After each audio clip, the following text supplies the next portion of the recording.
Hello everyone, hope you all doing well. Welcome back to our channel. And in this video, I'm going to talk about Microsoft Defender for Endpoint, attack surface reduction rules, and how you can enable them with the help of Microsoft Intune or Microsoft Endpoint Manager portal. Now, if you're watching the series from the beginning, in the last video, we have discussed about deployment of attack surface reduction rules with the help of group policy. Whereas in this video, we are going to focus on each and every step that is required to make sure the attack surface reduction rules are getting deployed from Microsoft Intune. Then we'll talk about methods in terms of how to test attack surface reduction rules. And then we'll talk about the logs and events that can be viewed either on the machine as well as detections on security portal. Now, when we talk about Microsoft Intune, there are practically two different use cases. And the first one is machine is Azure AD joined. Since ASR is a capability that's available for Windows as a platform, and from an enterprise perspective, you may be using a method wherein machines are getting directly joined to Azure AD. From there, you have enabled automatic enrollment, and now the machines are getting enrolled into Intune. From Intune, you have enabled the connector and the machines are getting onboarded to MDE. Now, there is a very specific reason behind mentioning MDE onboarded as a prerequisite, because this is something with which you can view detections on the portal and customize exclusions and everything. Okay. The next use case can be hybrid Azure AD join, but still under the hood, this section, or let's say this configuration, remains same. Right. And for those of you who have not enabled this setting, let's say, all you have to do is just go to Endpoint Manager portal, go to Endpoint Security section, and then click on this option, which is Microsoft Defender for Endpoint, and then make sure you enable this setting. That's all you have to do. Now, let's say you want to do this. So this is something which I have already covered in a lot more detail already. Just go ahead and watch this video. I will be sharing the link in the description. Okay. Now let's get started with the actual deployment piece itself. Okay. So attack surface reduction rules can be deployed from Intune or Microsoft Endpoint Manager portal in three different ways. The first one is the configuration, that is moreover related to endpoint security section. Then you have configuration profile, and then you have custom profile, which includes OMA-URI configuration, right? But before you go ahead and deploy attack surface reduction rules, and let's say you do testing, it is very important for you to make sure that your Windows operating system, I mean the client itself, is updated to the latest version and all the security updates are applied, right? Let's say if you have not applied all these updates, then there will be inconsistency in terms of behavior. And this is what I have seen. So I thought of highlighting it here. What this practically results in, that let's say if your machine is not updated, then you may have a combination of certain rules working in warn mode and certain rules working in block mode.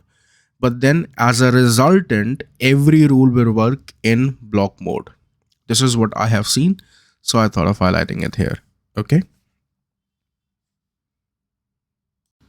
Now let's begin by understanding all the configuration which is required for configuring attack surface reduction rules from Endpoint Security section on Endpoint Manager portal. So what you see now is one of my browser where I have signed into endpoint.microsoft.com, and then I've clicked on Endpoint Security.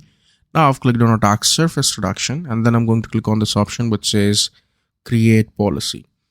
Now from here, I'm going to select the first option, which is Windows 10, 11 and Windows servers. And then I'm going to select this option of attack surface reduction rules.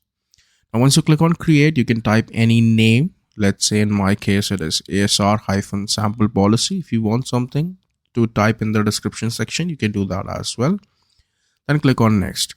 Now what you see is the list of these 16 rules which are defined and their state. Okay, which includes not configured, off, block, audit, and warn.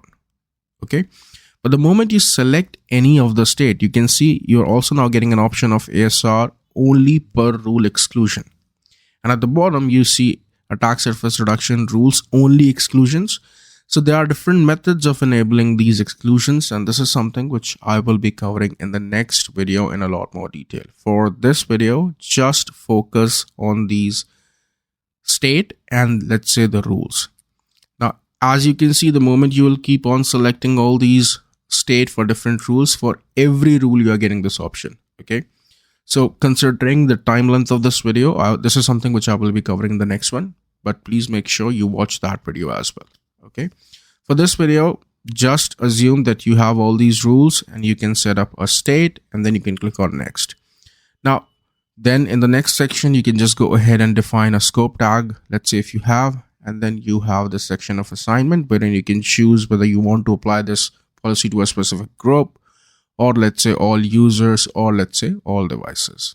That's it. The moment you'll click on create, your attack surface reduction policy is created and it is ready to be deployed. Now for this demo, I have already created a policy and the policy name is sample-ASR. And this is something which has been scoped to all the devices in my environment and there is no scope tag defined. And now let me just quickly show you the configuration that exists for this particular policy. Now I have enabled all the rules in block mode without any per rule exclusion, but there is one rule which I have enabled in warn mode. Now there is a very specific reason behind that, because I want to show you two different use cases of testing attack surface reduction rules and how that information can be available on MDE portal, right?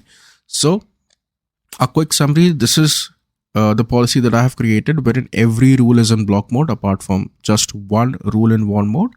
And that is there just to show you how the rules behave. Now, this is my client, which is Intune-ASR client, where I have scoped the policy, or let's say the client that I will be showing you to demonstrate all the use cases. So this is my machine, which is basically an Azure Ready joined machine. And if I'll quickly show you the host name, it is same which you can see on the portal, which is Intune-ASR client. If I'll come back to my portal, you can see this is the same machine and the policy is also applied. It is showing success for both the different states. Okay. Now let's say if I go to settings and if I go to accounts, I can click on access and worker school account, and then I can click on info. And from here, I can verify whether the machine is getting all the policies that I have defined, whether it has a valid connection or not, and whether the sync is showing the latest time or not. Now, even though everything is in place, but still you want to verify whether each and every rule with the valid state is coming or not, you can just export this diagnostic report and then go to the respective folder, which is C. Then you have to go to users, go to public, and then go to documents. There will be a folder MDM diagnostic and you can just open this report. Now in this report, you can just go ahead and search for attack surface reduction rules, to be very precise. And basically this is the dump of every policy that's coming from Intune. You can go ahead and monitor every change exactly that's happening on the device. So as you can see, if I go to the section of attack surface reduction rules, I can see all my GUIDs getting highlighted here with their valid values, which is this one. Now the first section is good, and obviously the other value is the state wherein a specific rule should work. But this one that you see here is showing as 6 apart from rest of the one, which are all 1, which basically mean that this GUID has to work in warn mode and the rest of the other values should work in block mode. Now the next step is to verify whether Windows Defender AV service is running or not. Okay. So for that, you can type scquery windefend, and for EDR sensor, or let's say machine onboarding, then you can just type scquery sense. Now this is something which I've already highlighted in the prerequisite section, but still I'm just adding it here that MDE onboarding is required just to make sure you can see the alerts that are getting generated on security.microsoft.com. This is something which is required. So all you need to do is you have to make sure both of these services are running on your machine. so that you can get the best outcomes of attack surface reduction rules. Okay. Once again, you can just go ahead and verify the squid and everything from this particular report. Now, if you guys remember when we were talking about checking whether the settings are applied or not, in the group policy video, there was a command that I've shown, which was get-mp preference. Okay. Now I've opened PowerShell and I'm running this command here, but the expected behavior is I will not get attack surface reduction rule IDs and their values listed. As you can see, it is showing blank. Now the reason behind that is because this PowerShell was not initiated with admin access. It's a standard user account. But if on the same machine, I'll go ahead and do run as admin. And now if I go ahead and type the same command, which is get-mp preference, then the expected behavior is all the values will start getting listed. Now, this was just a question that I have received in one of the email that's been sent by one of my subscribers. So I thought of just covering it here. Okay.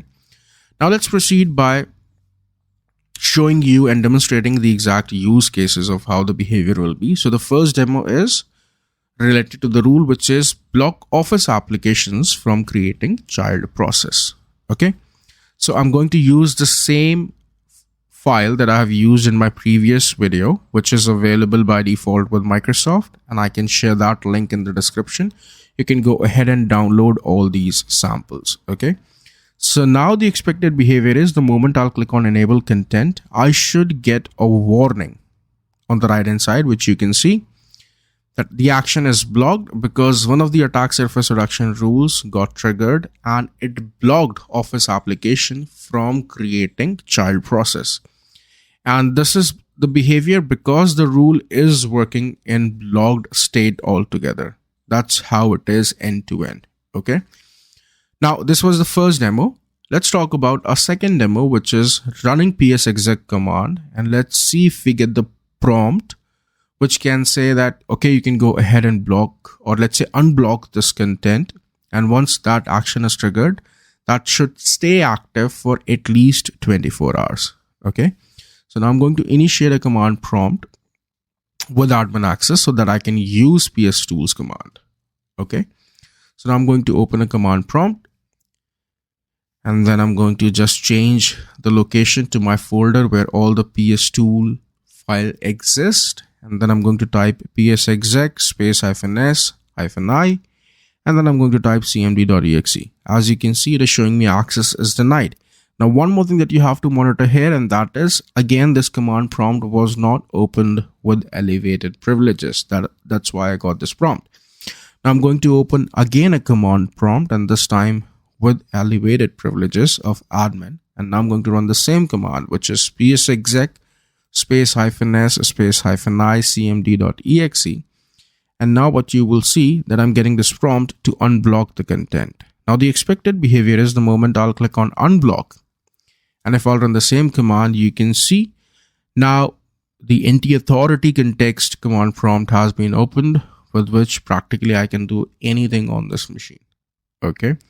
Now, one more thing which I would like to highlight here, and that was specifically related to warn mode, that even though if I close this command prompt, or let's say even though if I open a new command prompt window and do run as admin, and then again, if I go ahead and run those commands going to a specific location altogether, which was my PS2 location, then everything will work as expected because the action is unblocked for 24 hours. So you have to be very specific about choosing, warn mode for which rules. I mean, for which rule you want warn mode, you have to be very specific about that.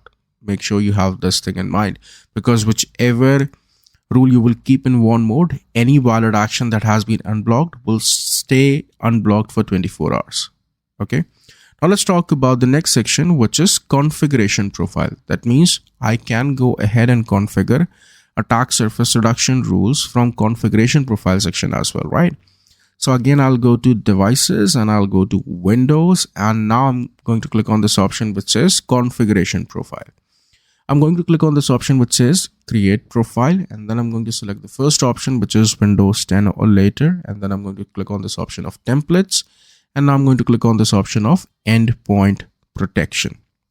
Now, the moment I'll click on that and click on create, there will be multiple subcategories which are available in this policy. Let's just name this policy as ASR config profile, or let's say custom profile, whatever you want to name it. And then I'm going to click on next. So these are multiple different subcategories which are available. And here you have to select this option of Microsoft Defender Exploit Guard, and you will get this option of attack surface reduction rules. Now, the moment you will click on that, again, you are getting the list of all these 16 rules which are available with their valid state. But the moment you'll click on, let's say, the state, what you will see that the options are very limited. So let's say for the first one, I'm only getting enable or audit only, right? But that's not the case when we were doing this configuration from endpoint security section, right? If you guys remember, for each and every rule, we were getting all the states available so that we can configure them, which is not the case here. And you can check it on other rules as well. Now, this is the reason why I don't recommend, or I have practically never used configuration profiles section to go ahead and configure attack surface reduction rules, because you're not even getting the right set of options. And that's the reason why a very detailed set of options is available in attack surface reduction rule category itself. So if I quickly create one more policy, again, a sample policy from endpoint security section, you can see I'm getting all these options here, which is practically not the case when I'm talking about configuration of a profile from Windows configuration profile section, right? For every rule, also the values are different. Whereas in the endpoint security section, everything is constant. I mean, you're getting constant set of options for all the different rules. Okay, see, if I'll go here, you can see for each and every rule, all the options were getting listed, right? So that's why I suggest to use endpoint security section. Now let's talk about the last one, which is custom profile, or let's say the configuration that can be done with the help of OMA-URI configuration, to be very precise, right? Now, the official documentation lays out the string values and let's say the key that you have to use, provided you are using any MDM. But still, this is something which is available in Intune, so I'll show you from this console, okay? So now I'm going to select this option which says templates, and here I'm going to select this option of custom, okay? And now I'm going to click on create. Now it's a brand new policy that I'm creating with custom settings, okay? So I'm going to name it as ASR-sample, let's say custom policy. And if you want, you can type anything in the description section and then click on next. Now I'm going to click on this option which says add. Now, since it's a custom configuration that I'm adding, I just want to have a better naming convention. So I'm going to name it as, let's say, ASR rule guide. And then in the description, I'm just going to type ASR enablement. Now, this value is predefined, and this is something which is officially documented as well. I'll share that link in the description. Okay, please go ahead and review that article. So it's vendor MSFT policy config defender attack surface reduction rules. Okay. And then in the data type, you have to select this option of string, and then you have to make sure that you give the GUID and their state. I mean, the value for that, for their state, which can be 1, 2, or let's say 6 for one mode. So what you see now is different GUIDs separated by a pipe, and then their respective value is also defined, which is 1, let's say in this case, for the second rule that we see here, right? Now, I can show you that official documentation right now, but still it's my sincere request, please go ahead and read this article. It will give you a lot more insight, okay? So this is that particular section from where you can get all the information, and you can choose two different type of paths. One is for attack surface reduction rules and the other one is for exclusions. Now, with this being said, don't worry, I will cover the exclusion part in a lot more detail in our next video, okay? So these are 3 different methods that can be used. With that being said, the next section is assignment and then the applicability rules. You can define the rules. Now, the best part of custom configuration is that you will get this option of applicability rules, which is not the case with the rest of the 2 options, endpoint security and configuration profile. Okay, so these are three methods, practically speaking, which are available with which you can configure, let's say, attack surface reduction rules for different type of clients. Okay, so depending upon your requirement, you can go ahead and choose one of them. The last thing that I want to show you is the logs itself, which are getting generated based on the configuration that you have done. Okay, so first things first, you may want to verify whether attack surface reduction rules policies are getting applied or not. So for that, you have to do Intune troubleshooting, to be very precise.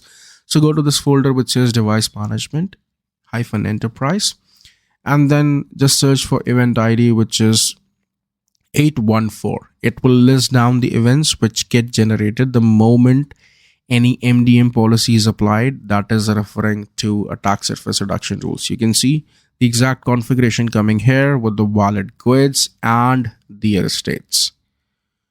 Okay, if you want, you can go ahead and check the details section. I mean, depending upon the detail that you want to know, you can go ahead and experiment and check whatever information you want from this particular section. But make sure you go ahead and check the event ID 814, because that is something which is going to list down the rule GUID as well as their values. Okay, so a step-by-step recap in terms of what you need to do to make sure everything is working. Machine should be enrolled into Intune. Defender service is running. Machine is onboarded to MDE. Make sure you use this command to check whether the service is running or not. Machine is scoped in the policy that you have created for ASR. Initiate MDM diagnostic report from the account section to check whether the GUIDs and the values are getting applied or not. And you can check the logs in the event viewer for your references. And then lastly, you can also go ahead and check whether the device state is changed in the security recommendation on security.microsoft or not. This is also a very valid step that you can do just to make sure that every configuration that you are doing is getting applied to the respective machine altogether. Okay, so for that, I'm going to just showcase you this capability, and I'm logging on to security.microsoft.com. Once you're logged in, all you have to do is you have to go to the recommendation section. And with that being said, this section basically lists down everything possible for your environment, but then you can be very precise about choosing a specific recommendation. So for that, I'm going to click on filter, and then I'll scroll down. And in the security control section, I'm just going to select attack surface reduction recommendations. Okay, I'm going to click on that, and then I'm going to click on apply. Now, all the security recommendations are getting listed, as well as it is also showing me how many devices are exposed. Okay, so once you implement attack surface reduction rules, make sure you come here and check and monitor these states, because this is something which is very important and it's a part of an hygiene. And there is also very much important section which is moreover related to reports in terms of how the detections are happening. What is the current configuration? If you want to add any exclusion or not, then you have filters. Everything that's happening end to end related to a specific attack surface reduction rules can be tracked from here. So let's talk about a quick summary. We have discussed about how to enable, how to test, what are the logs that you can view on event viewer on security portal. In the next video, I'm going to talk about attack surface reduction rules, exclusions, and advanced analysis of the logs. Okay. So if you think that this channel is helping you to learn anything new, please feel free to subscribe and share this video with your technical community. Thank you so much.